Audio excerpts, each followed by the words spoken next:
guys, Tristan and Luke, back again for another episode of the Roundhouse, IGN's only show dedicated to all things action movie, specifically the films of the 80s and 90s. Very specifically.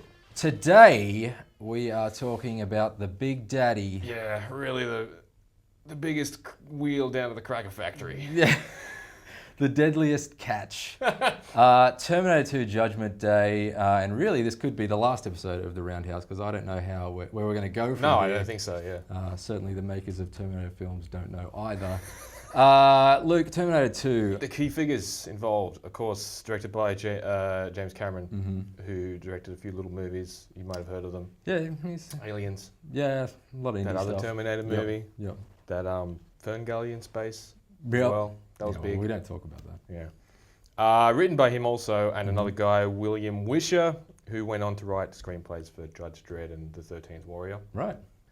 Starring Arnold Schwarzenegger, of course, Linda Hamilton, Robert Patrick, Edward Furlong. Released on July 3, 1991, in time for the US 4th of July weekend, 1 week before Point Break, which we tackled last episode. And like the film we tackled in the first episode, like Die Hard with a Vengeance, which was the highest grossing film of 1995, Terminator 2 was the highest grossing film of 1991. Wow. Went on to win 4 Academy Awards for Best Makeup, Best Sound Mixing, Best Sound Editing, and Best Visual Effects. And I was going to ask you, imagine if it hadn't won that award for Best Visual Effects. Yeah. Imagine if it had been Shakespeare in Love. Winner of 7 Academy Awards. I'll have poetry in my life and adventure. Definitely wouldn't have been out of character for the Oscars to pick some terrible film instead of the favourite. But yeah, man, let's get into it. Terminator 2 doesn't need too much of an introduction. No, so let's hit the short burst. So the short burst where where Luke specifically, I just sit here and watch and stare at him while he boils down and distills the plot and premise of a film into one sentence, elevator style pitch. Luke, what is the Terminator 2 Judgment Day? It's Big Hero 6 for grown-ups.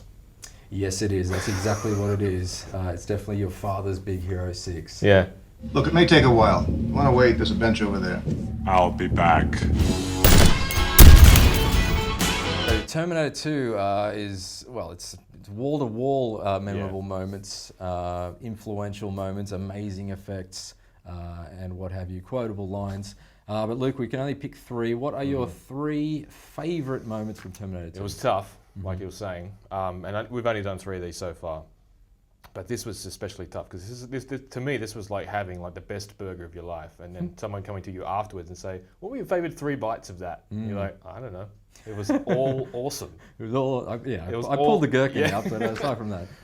But I eventually settled on I need your clothes, your boots, and your motorcycle. that was basically because I saw Terminator 2 first as a kid. I didn't see the original first, unfortunately. But that was my first moments with the Terminator, and it's just, I think it's really fun. It's not as, Terminator 2 isn't as dark a film as the original. Definitely not. It's got that fun in it, but it's also really, I don't want to say bad to the bone, but it's bad to the bone. That was thorough good. And also, of course, my second favourite scene would be the chase. The canal chase. Canal chase, of course. That was one of mine too, so I'm glad you brought that up.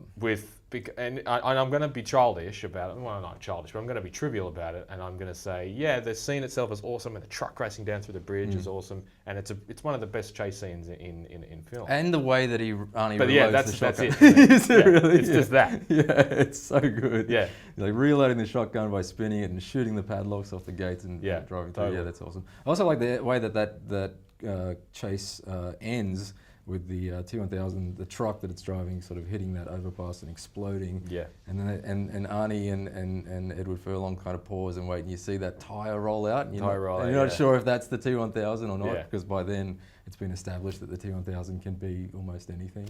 Okay, Anyway. well, what's your third? And the third one is the Cyberdyne Siege. And I just couldn't pick the moment above the other moments. Whether it's when he can't get through the key card door and he's like, Let me try mine. crack, Yeah. Shoots the grenade, or he takes the minigun to go out to face the cops, and he goes out and he's like, Hey, wait, you swore! he's like, Trust me. Classic. Classic. That is classic. But yeah, I mean, like I said, you could pick any three modes basically from that film. Yeah, well, I definitely agree with you on the canal chase. Yeah. I also like towards the end of the film, at the end of another chase, you know, when the tanker truck with the liquid nitrogen or whatever tips over and the T-1000 gets frozen and Arnie, I mean, obviously he says that. Hasta la vista, baby. Or Sayonara Baby if you're watching the Spanish dub version. Yeah. Sayonara Baby, which I do frequently. I got to learn somehow. Yeah. But he shoots him, and the cool part about that is that he explodes into chunks and then gets melted down by the sort of steelworks, the heat from the steelworks, and it's kind of like that. I mean, it's towards the end of the film, but it's still kind of like really reinforcing how near unstoppable the T-1000 is on a molecular level, which is awesome. But also, it's kind of like I saw that film, when I was like. When I was like 11 or something, and I remember like leaving the cinema and actually looking at things kind of sideways, like expecting them like I was 11, I should reinforce, half expecting them to like, suddenly turn into human form or something. So that was awesome. But my favorite scene is, of course, the end when Arnie, despite John Connor saying, I order you not to go, I order you not to go! And Arnie's like, he has to be destroyed to prevent, him falling into the wrong hands. Yeah, and then he's like, I know now why you cry. But it's something I can never do. Any dad stuff in movies, like Mufasa dying. Any dad stuff. Yeah. When the dad comes back in Field of Dreams, he wants to play catch. And it's like he's a robot dad, but I still feel like as he's a father figure to John Connor, and that's something that Sarah says during the film, and it's like, yeah, that's pretty. It's a real bummer, man. Yeah. Thanks. You want to move on? Let's move on. So it is an action film, albeit a tear-jerking action film. Yeah. But an action film all the same, and of course with it heart. has some. Yeah, of course, a molten metal heart.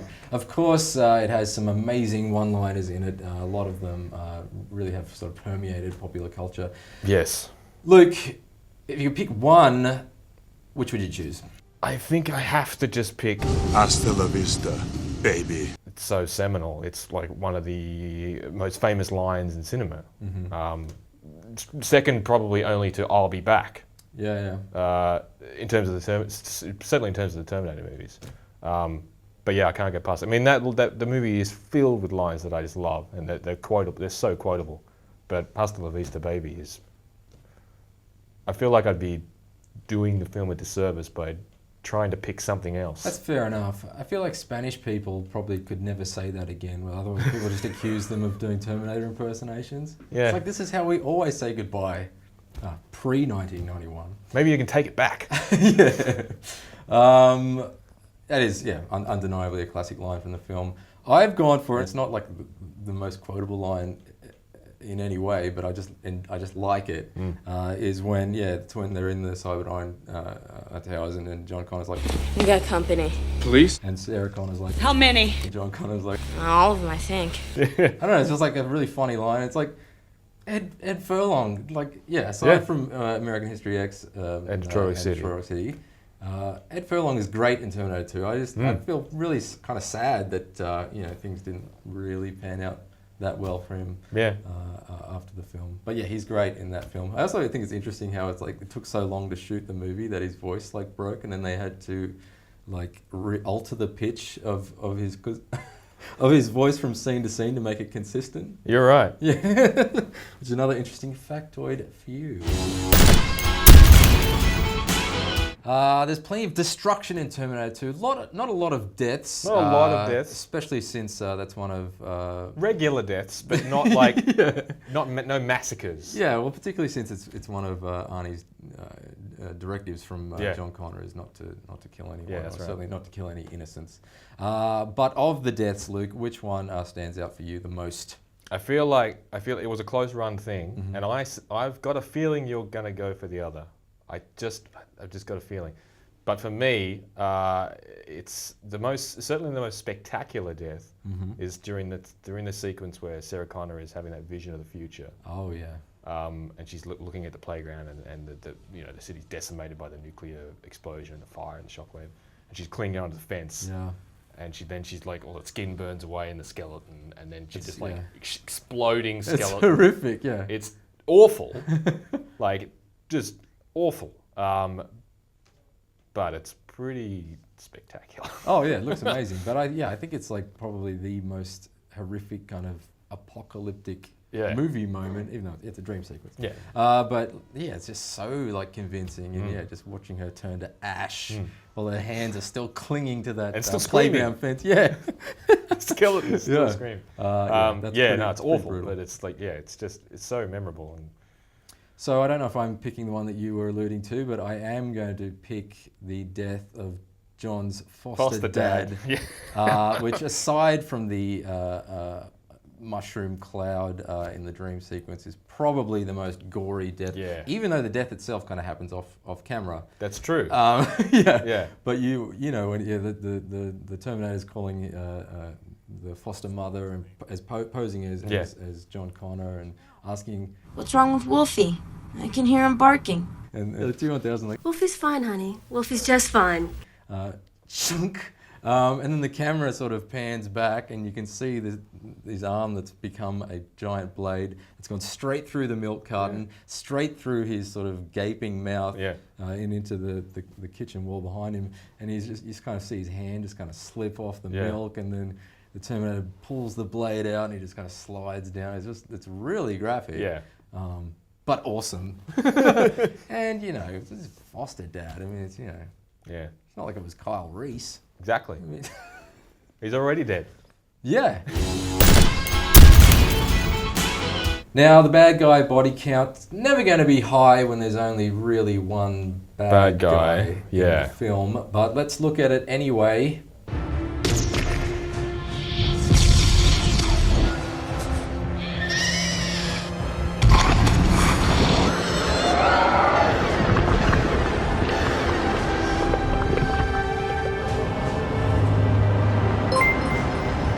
So it's only one. It's one. It's one. It's one. Possibly the greatest action movie ever. One bad guy gets killed. But he is one of the great bad guys. Yeah, like we alluded to it before. His foster father's kind of a cock, but I don't think that means we can count him. Didn't really deserve a death. No, not really. For just sitting on the couch smoking shouting cigarettes. at the dog. Shut up, you worthless piece of shit! Probably a little unfair in terms of justice. One.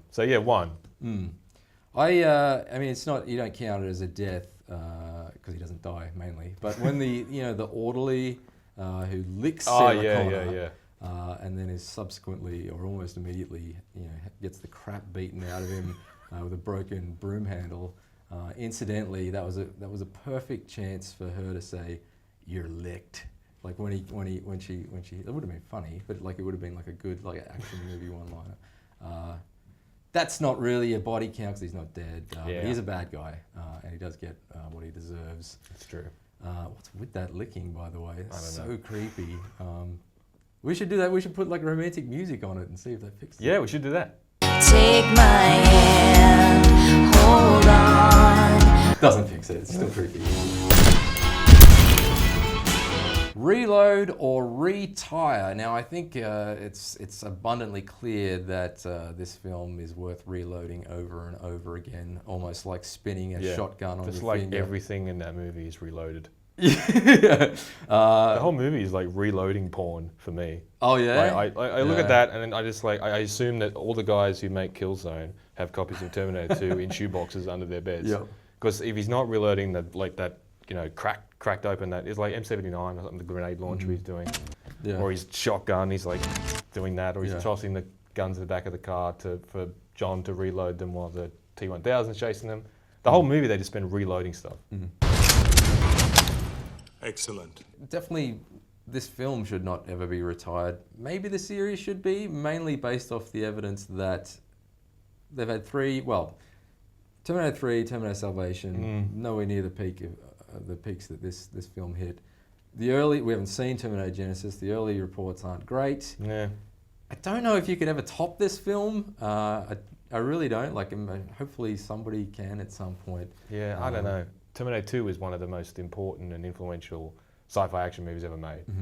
So you're already trying to achieve the impossible, really, right? Like, nothing will ever be as important or as noteworthy as Terminator 2 was at the time. Like, no one was doing those effects. No one was animating full human beings and walking and all that kind of stuff. That was unprecedented. That was pioneering. Today, we're so blasé and about CGI and special effects, and they're overused. So there's none of that pop, you know, when that's exactly right. I don't think anybody could. Yeah, those effects were memorable because they're so minimal, and we could never recreate that. But it's not just the effects though. Like, it's just everything about this film is just like near perfect. Like, it just. No, I totally agree. And I don't think, certainly, I mean, it's like we're sitting here. It's almost 25 years old. This film. I think there's within the action genre.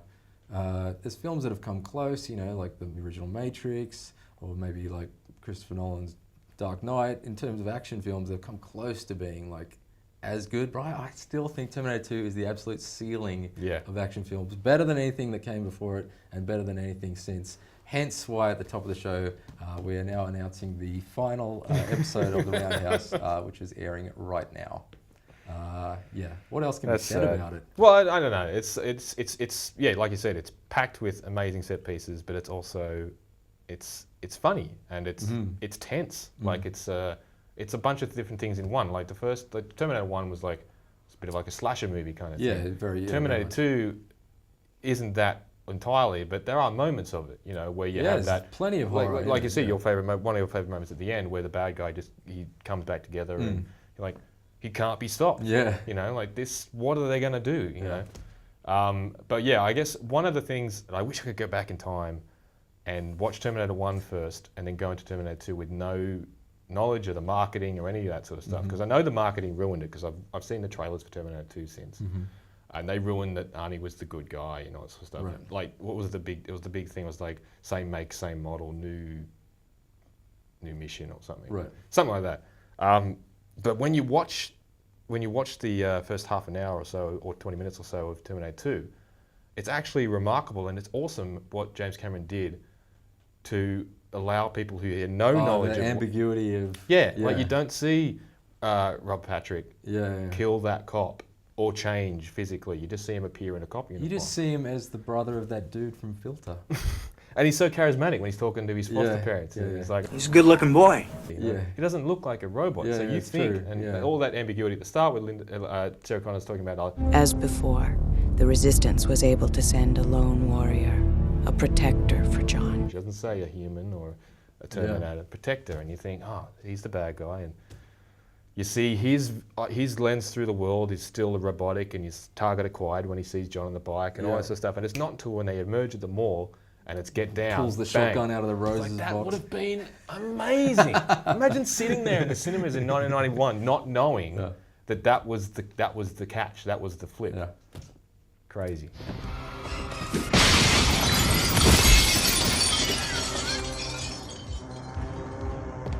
Thank you very much, Luke. Thank you, Tristan. That was another episode of The Roundhouse. Do you agree? Is Terminator 2 the best thing ever? Let us know in the comments below. Also, let us know. Hint, it is. Yeah, it is. We'll type that in for you. You can just click post. Let us know where to go from here, what we should talk about for the next episode of The Roundhouse. Because we're struggling. Yeah. Otherwise, see you next time.